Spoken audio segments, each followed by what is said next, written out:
I'm going to welcome up Liam. Liam, such a blessing to have you here this weekend. You know, you and Helen, thank you so much for how you've served us. Yeah, they're heading back to Oxford this afternoon, but you are going to get some time at the beach, is that right? Oh, well, maybe. Who knows? It is sunny. Yeah, that's a miracle. It's wonderful. It's so good to be with you. It's been a wonderful, wonderful weekend. It's been an exhausting weekend. It's been a pretty full-on weekend, but it's been great to be with you. Who was here at the conference yesterday? Give me a show of hands. Yeah, okay, great. How many of you lasted to the end of worship? Oh, okay. That is impressive. That's impressive. If you take a nap in the middle of my sermon, that's totally fine. No judgment at all. I won't judge you. I'll be jealous of you, but I won't judge you. Just a little tip, if you're going to do that, just hold your hands out like that, and you just look incredibly holy, like you're just deep in prayer. Everyone will think, wow, that's what you get if you stay to the end of worship. Just new levels of holiness. Amazing. But I'll know. I can see you. It's great to be here. We've had a wonderful weekend. It's been such a privilege to be here and to connect with older friends and make new friends. And just want to thank you as a church. Thank you as a leadership team for your welcome, for the way that you've included not just me, but Helen and our daughter as well. You've just welcomed us so well. Thank you for trusting me, this random person that many of you have never met before. I loved, over the course of the conference, actually getting to see people take steps of faith and be willing to go on a journey with new things of God with this random bearded man from Oxford. They don't know from Adam. It's just been a delight to be with you. And, you know, people say it all the time when they go and preach, I've got as much back from you as I've given. That's genuinely true. It's not always true. It's true here. It's been a genuine joy, and I've loved being able to follow the leading of the Spirit together, and I'm trusting that God still has things to do this morning. I don't think he got to the end of what he's got on his agenda last night or at 1 o'clock this morning. He's still got things he wants to do today. And I said yesterday that when I've been preparing for this weekend and praying about our visit here, I was reminded of this phrase in Acts chapter 19, verse 11, where it said that God was doing extraordinary miracles by the hands of Paul.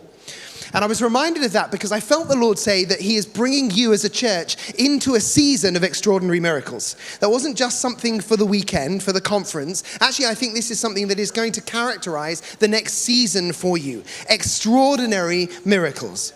And if you hear that phrase, I said yesterday, if you hear that phrase and you think, oh man, that sounds hard, actually they're only extraordinary from the perspective of the humans looking on.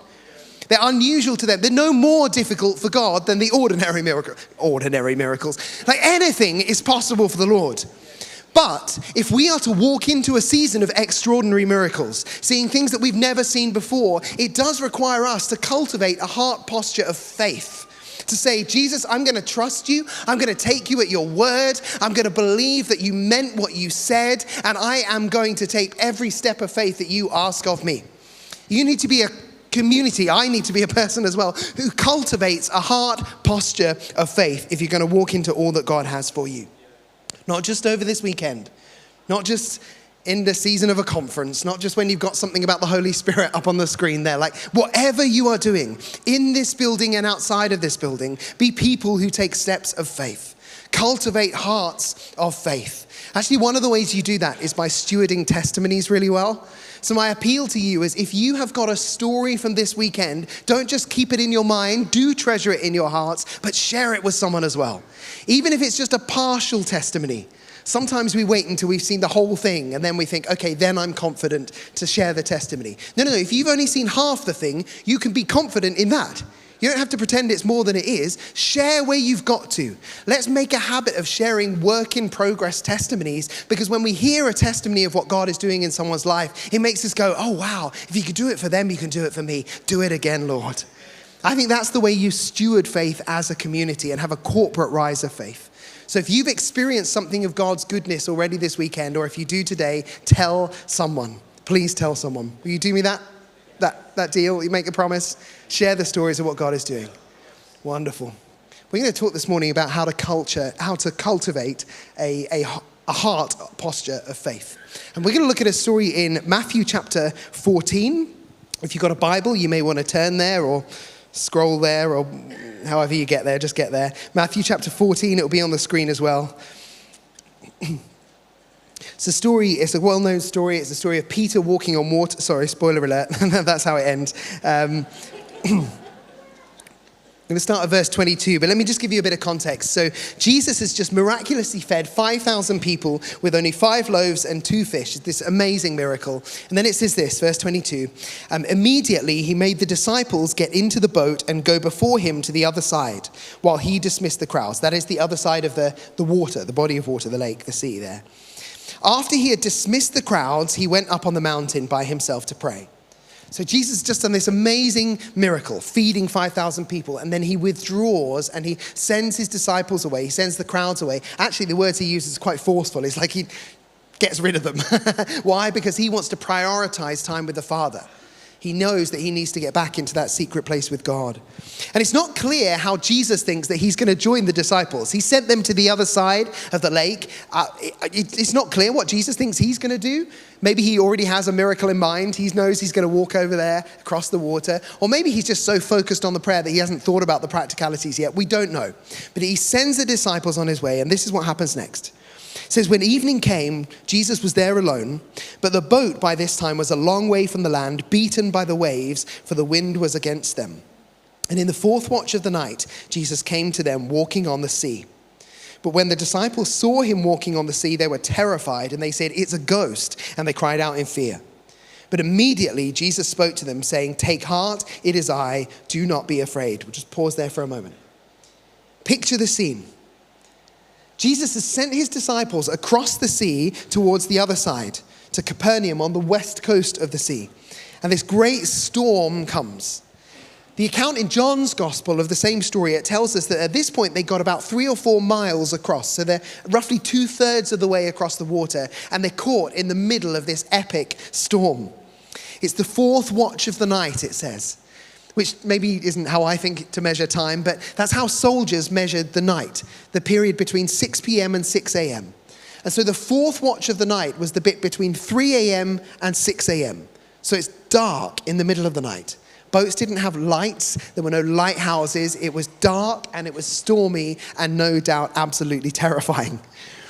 And on the water, as the disciples are navigating this stormy, chaotic, terrifying scene, comes something that seems to terrify them even more. It's Jesus walking on the water towards them. And they are frightened. Now, Matthew is a very deliberate writer. We don't have time to unpack everything that's going on here, but he's writing predominantly for a Jewish audience who knew their Old Testament way better than I could ever know. And he fills his writing with loads of allusions to the Old Testament in order to show how Jesus is the fulfillment of everything that the people of God were longing for. Actually, I'd encourage you, read this through in your own time and think about ways it connects, particularly to the story of Moses. There's loads of beautiful stuff in there that I want to get into because I'm a nerd, but we don't have time for today, so discipline myself. But in one thing, in the Old Testament and in the ancient world, the sea was a symbol of chaos. In all sorts of ancient writings, not least the Old Testament, the sea represented chaos and forces that stood against the purposes of God.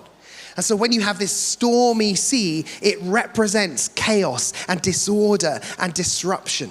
This was an Old Testament symbol, which is why many of the Old Testament stories, whether it's creation or Noah or Moses or other places as well, they involve God doing something miraculous to still the sea or part the sea or get his people through the sea, because it's a symbol of God bringing order out of chaos.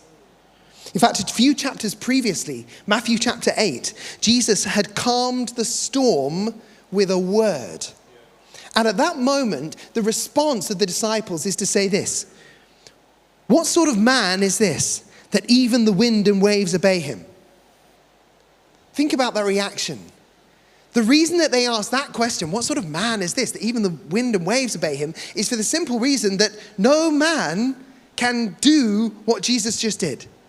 No man has the power to still the storms with his word. That is a power that only God himself has. There's a verse in Job chapter 9 where it says this. Job is talking about the glory of God and the miracles he can perform. And it says, he alone stretches out the heavens and what? Treads on the waves of the sea. Job had no idea what he was saying at that moment. He's just saying that there are some things that are impossible. Only God could possibly do that, not knowing that thousands of years later, Jesus would literally tread on the waves of the sea. He is no mere man. He is God himself. stepping into the chaos of this world. And get this, Jesus says to the disciples, take heart, it is I, do not be afraid. That phrase, it is I, is actually the Greek phrase, ego eimi, which is I am, which is the Greek translation of the name of God. All of this is coming together to show that this is a moment of amazing revelation. It's like Jesus is drawing back the curtain and showing his disciples something of his true glory. I am the God who can still the storms. I am the God who can bring peace to the chaos. I am the God who can put this world to rights. He is not just a powerful, miracle-working human being. He is God himself stepped into our chaos. And I want you to know that that is the good news at the heart of the Christian faith. If you are here today and you are not a follower of Jesus, you are very welcome. I hope that you find this to be a great church where you can explore questions of faith. They are a lovely bunch, or at least those I've met. I vouch for most of them. Everything I know about them is that they are a lovely bunch. And they are people who would love to welcome you and help you explore questions that you have. If you're here today and you're like, some of this is a bit weird, I've got questions, ask people. Ask people, what is the difference that Jesus has made to your life? How has Jesus stepped into your life? How has he calmed the chaos in your life? They have stories to share, I promise you. If I could leave you with one thought today, if you're here exploring faith, and actually if you've got questions, come and speak to me at the end. I would love to talk to you. But if I could just tell you one thing today, it will be this. God loves you, and he loves you enough that he stepped into the chaos of this world to rescue you. And he is willing to step into the chaos of your life to rescue you. And this story is actually a picture of the good news, what we call the gospel, the good news of Christianity. This is like the whole story in microcosm. Jesus steps into the chaos to rescue his people because he loves them. Jesus knows how to find you. It's pitch black. I don't know how Jesus, across an enormous sea, managed to locate one boat with no lights, but he did. Jesus knows how to find you. No matter how dark your situation, whether you know Jesus yet or not, no matter how dark your situation, no matter how powerful the storms are in your life, Jesus knows how to find you. You can never be too far from him. You can never be too far in the dark for him to find you. There is nothing that you can do, nothing you can go through that can distance you from him such that he could not reach in and rescue you.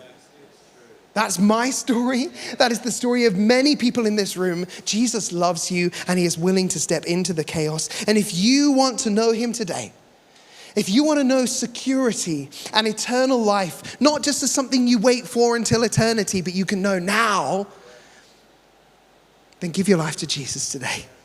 You can know peace. You can know joy. And if you want to talk to someone about that, talk to a trusted friend, come and speak to me, speak to a member of the leadership or the prayer ministry team. We would love to talk to you and pray with you today. Jesus said this, take heart, it is I, do not be afraid. And this is what happens next. Peter answered him. Not up close, actually. Like, imagine they're shouting over the waves and the storm at this point. I won't shout, but imagine that. Peter answered him, Lord, if it is you, command me to come to you on the water. He said, come. So Peter got out of the boat and he walked on the water and he came to Jesus. But when he saw the wind, he was afraid, and beginning to sink, he cried out, Lord, save me. Jesus immediately reached out his hand, took hold of him, saying to him, O you of little faith, why did you doubt? And when they got into the boat, the wind ceased, and those in the boat worshipped him, saying, truly you are the Son of God. An amazing, amazing story. There's so much we can unpack here, but I just want to share 3 observations about cultivating a heart posture of faith, and then we're going to go back into prayer and worship. Does that sound all right? You can bear with me through 3 points? Good. Okay, here we go. The first is this. Faith invites adventure. Faith invites adventure. Often when we think about this story, or if I asked you to summarize this story, you'd probably say something like, well, Jesus tells Peter to get out of the boat and Peter does it, right? That's not actually what happens. Look at the story again. Whose idea is it for Peter to get out of the boat? It's not Jesus. It's Peter's idea. That's nuts. That's totally stupid. What? Like Jesus is walking on the water and Peter says, if it's you, Lord, call me to get out of the boat and walk on the water. I would not have done that. I would have said, Jesus, if it's you, Lord, prove it in some way that doesn't put me in mortal danger. Jesus, if it's you, Lord, I don't know, send up a flare, or I don't know, like, or do what you did a couple of chapters ago in Matthew 8. You know that stilling the waters thing? Yeah, you did it before. Do it again. That'll help me. He doesn't do that. He says, Jesus, if it's you, call me to get out and walk on the water. That is nuts. It's nuts. I wouldn't have thought to do that at all. But Peter invites that call from Jesus. Peter invites adventure. Peter asks Jesus to call him to do the impossible. Faith is not a spectator sport. Faith is not content to sit back and watch. Faith actually invites adventure. If you read the story of Peter, it is full of ups and downs. I mean, some pretty impressive ups, some pretty impressive downs. At this point, I think he absolutely nails it. Because Peter is a disciple, and that word disciple, it means apprentice. And the point of being an apprentice is that you are learning to do the thing that your master already does. And so Peter's on the boat, and his master's on the water, and the faith posture of a disciple, an apprentice, is to say, well, if my master is doing it, I want to learn that. I want to be where my master is, doing the things my master is doing. And so Peter has this heart posture of faith and expectation, which means he's not just sitting back and waiting and thinking, well, yeah, sure, in theory, if Jesus calls me, maybe I'll step out. No. He invites Jesus. Challenge me, call me, stretch me, call me out to do the things that I know are not possible. Faith actually precedes the call. It's not like you wait and then Jesus says something, you think, oh gosh, sum up a bit of faith and then I step out. Actually, faith comes before Jesus has said a word. Faith precedes the call. Faith invites adventure. And if that's not crazy enough, Jesus agrees. He doesn't hear Peter and go, oh, you don't know what you're asking. Boy, you are not ready for that. Seriously. I've seen you fail again and again. You are not ready for that. No, he doesn't do that. He doesn't say, maybe some Christians, not you. You're not good enough, Peter. He says, I like that. That's a bit of faith. I can work with that.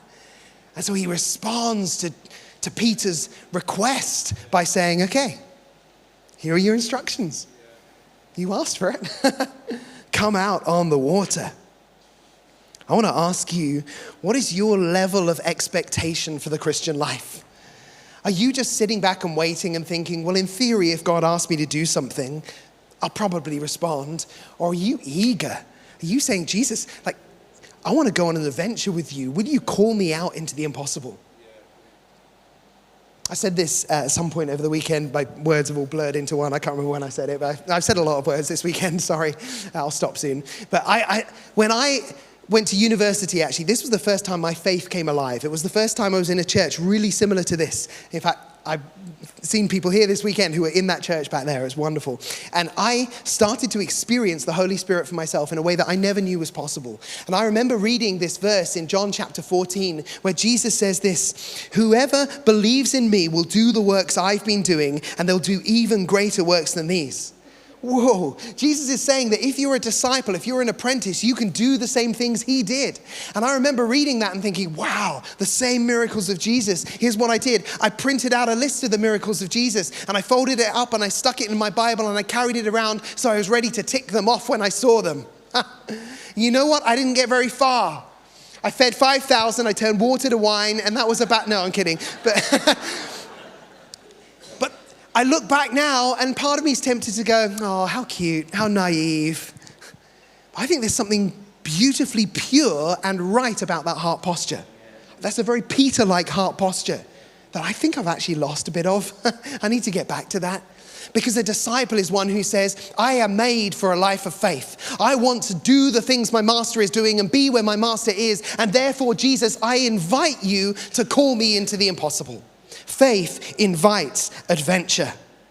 I don't want to spend the rest of my Christian life just hearing stories of what Jesus is doing elsewhere or what he has done in the past. I want to see them with my own eyes. Jesus calls me a disciple, which means that I should be where my master is and do what my master is doing. Don't you?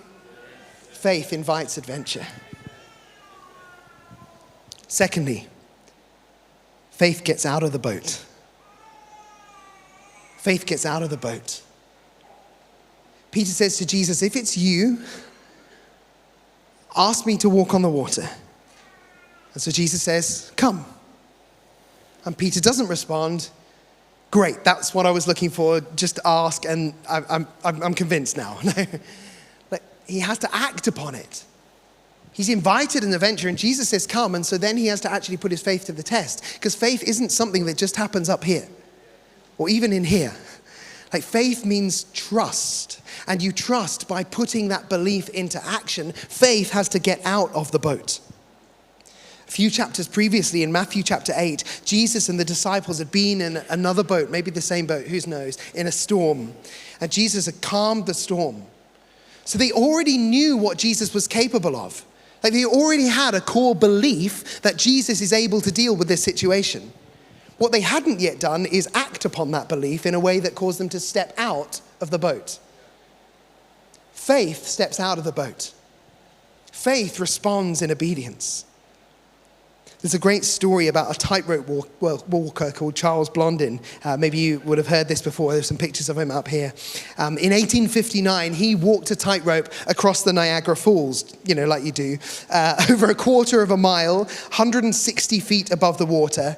And not only did he walk it normally, he was a bit of a show-off, so he did it on stilts, on a bike, and even once apparently carrying a stove, and in the middle he stopped and cooked an omelette.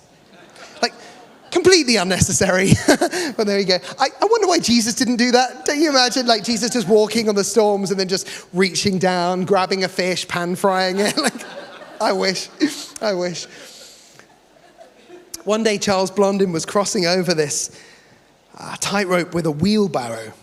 And he said to the crowd, who believes that I could push this wheelbarrow across the rope with the person sitting inside? And everyone seeing what he had done, the omelette, the whole lot, he goes, yeah, of course we believe that. So he said, great, who wants to hop in? Dead silence. Tumbleweeds dropping off the edge of the Niagara Falls, like silence. Because faith isn't just saying, oh, I believe you can do it. Faith is saying, okay, I'm going to step out of the boat. Or into the wheelbarrow, or mixing my metaphors. But you see what I mean? Faith is more than just belief. It involves stepping out in faith. Putting that trust into action. For many of us, it's so easy to spend the whole of our Christian lives inside the boat, as it were. Storms out there, Jesus out there, I'm just safe and secure and I'm enjoying my comfort. It's great to experience the comfort of God. But there are times where he calls us to step out in faith. Let's not be content just to sit back and watch while others step out in faith. Let's not be content just to stay in the boat, maybe even cheering people on from the sidelines and going, I'm so glad they've got faith. My role is just to celebrate them. There is a time for that. But let's also be those who are willing to step out ourselves, to get out of the boat. We all get to play. Jesus didn't say, some of you who believe in me will see the same things I've been doing. Those who are most holy, those who lasted to 1 a.m. at the worship time, those who came to the conference. No, whoever believes in me, a disciple, gets to do the things I am doing. Faith steps out of the boat. And to be clear, faith is not recklessness. Peter didn't see Jesus coming and think, I'm just going to jump. Like, that would have been crazy. That would have been stupid. I'm sure Jesus would have rescued him because he's kind, but that's not faith. He actually waited for the call of Jesus. He said, if it's you, call me, and then I'll step out in obedience. I'm not calling us to be just wild and stupid and reckless. That's not faith. That's something else. But faith is a posture that says, Jesus, I'm ready. Would you call me? And then when he calls, you step out of the boat. That's faith. Faith invites adventure. Faith steps out of the boat because it says, my master's calling me. I'm going. I shared a bit of our story on Friday night about how God called us to move from London to Oxford completely unexpectedly. We had a series of prophetic words and dreams about moving totally out of the blue, and it felt like a massive risk. In fact, the Lord spoke to me and said that I would have 5 months of no work when I arrived. We gave up our jobs, moved, had no idea of a community where our daughter would go to school, where we would live, anything. It just felt like a massive risk. It felt scary. And yet actually God has provided amazingly. It's just been an incredible story. We told part of it on Friday. There's so much more I could tell you about God's goodness. But I remember a moment where we were trying to work it out and we'd shared it with the leadership team, and some people were like, not sure, how about you stay here and do this job instead? And it felt like it was really hard to figure it out. And I remember one guy, and this was actually, I think probably good advice, like he said to me, look, God is good and he will bless you whatever you do. And if you go, he will bless you. And actually if you stay, he will bless you because he's kind. And I think that's good advice. I'd probably give that advice. But something settled in my heart as I thought about that, and I realized that's good advice for some, but it's not what the Lord is asking me right now. And I had a picture when I was praying one day, and I could see myself in London knowing that I had not gone to Oxford. And I could see myself standing on the stage and preaching a message like this one really, about stepping out in faith. And I knew in my heart, if I don't go, I can never preach that message with integrity again. Because that would be like Peter saying, call me, Lord. Okay, I heard the call. I'm just going to stay and trust that you'll bless me anyway. Faith gets out of the boat.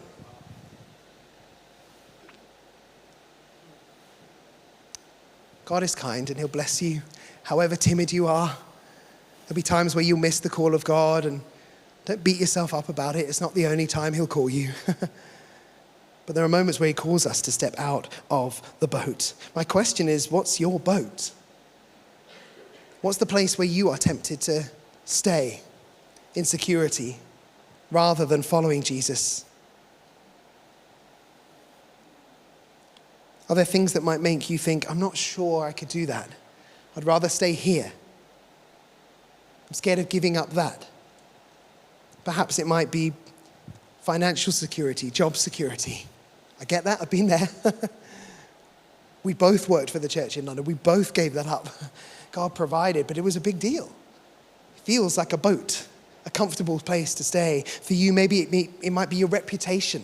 What will people think if I stepped out in faith in this way? Would they judge me? Would they mock me? Would they disagree with me? Would they try and discourage me? Would they tell me it's not actually God? What if it doesn't work out as I expected it to? Maybe it's comfort. Maybe that's your boat. Actually, I like where I am. I like my life as it is. I'm not sure I'm ready for that to change. Maybe it's fear of failure. It's a big one for me. What if it felt like a really public move. We told our entire church we were moving. People were checking in with us. What if we moved and it all went wrong? I was scared of failing. You know, weekends like this, preaching with faith and praying for sick, I still grapple with that fear of failure. I want to stay back in comfort and just say, let someone else do that stuff. But the Lord is calling me out. What's your boat? Maybe it's fear of disappointing others, not living up to the expectations they had. Maybe it's relationships that you don't want to lose, but you know are actually holding you back. Whatever your boat is, would you be willing to step out of it if Jesus called you to? I'm not saying he will, but I'm saying a heart posture of a disciple says, I'm ready. Lord, I invite you to call me, and if you call me, I'm ready to step out of the boat. Faith invites adventure. And when Jesus calls, faith gets out of the boat. But thirdly and finally, faith focuses on Jesus. Verse 29 says this. Peter got out of the boat and he walked on the water and he came to Jesus. But when he saw the wind, he was afraid, and beginning to sink, he cried out, Lord, save me. I mean, that phrase, when he saw the wind, is interesting. It's not like that was the first moment he stepped out and suddenly like, oh, it's a little breezy. Like he already knew. He was a fisherman. He knew these waters. It was already stormy. They were already terrified. It's just that he had for a moment been able to take his eyes off the wind and fix them on Jesus. But for some reason, in that moment, it's like his eyes had gone back to the wind. And he'd seen the things and the terror had started to grip his heart. As soon as he took his eyes off Jesus, the storms that hadn't gone away, they'd always been there, suddenly they became bigger in his field of vision. They interrupted his walk of faith and he began to sink. Faith focuses on Jesus more than the storms, which is not to say that we live lives of delusion or we deny the reality of the storms around us, but faith is a way of saying there is something more powerful than the storms, and I choose to give that my gaze, that my attention, rather than the storms around me. I don't deny their reality, but I choose to focus on the one who can still the storms. That is faith. I would be lying to you if I said that everything about our journey from London to Oxford was easy. It was hard. There were challenges. We never once doubted that we were in the right place being in Oxford, but there were times where I was like, I don't know what church we're meant to be at. I don't know what job we're meant to do. I don't know where we're meant to be friends. Like, what are we meant to do? It was a scary and strange thing. As I said, now, even now, when God calls us to step out in faith, events like this, I battle with insecurity. Because I think too much about what you guys think of me. That bothers me. I have too much fear of man. And if I take my eyes off Jesus, I end up focusing on that and I become paralyzed. Faith keeps our eyes fixed on Jesus. We trust in him. The times where I have been most secure of when I had my head in the Bible and my eyes fixed on Jesus and my mouth forming prayer and praise. And the times where I've wobbled the most are when I focus more on the what ifs or more on myself than on him. Faith focuses on Jesus. Genesis chapter 17, actually a few times in Genesis, Abraham and Isaac are described as those who walk before the Lord. Actually, the Hebrew, it means walk towards the face of the Lord, which I like. Faith is fixing your eyes on the face of Jesus and trusting in him above the storms.